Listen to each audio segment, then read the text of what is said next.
बिस्मिल्लाहिर्रहमानिर्रहीम। खसूसी फरमाइश जनाब मलक तमसील तलगंग ज़िला चकवाल तलगंग आले आज कलाम पे पेश करे ना मलक अख्तर हसरत वादी सून नो शहरा।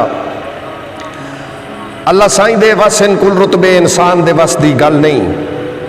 कोई बूटा अपनी मर्जियां ना किसे मौसम चैंदा फल नहीं। ओ शाह नू शहर पिनावण लग्या उका हसरत लैंदा पल नहीं। ओदे करम दे बाजों जिंदगी दा कोई मकसद होंदा हल नहीं। हथ रैयत नू पावण नहीं देंदे सरदार जे त्रकड़े होवन। ओ खस लैंदन दाद जमाने तो फनकार जे त्रकड़े होवन। 100 दुश्मन हसरत झल लैंदन संगी चार जे त्रकड़े होवन। कसे ढगे भी चंगा भला काम कर वैंदन वाकार जे त्रकड़े होवन।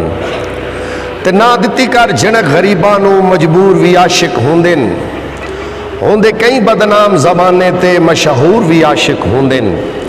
कई हसरत यार जे नेड़े होवन कई दूर भी आशिक होंदन।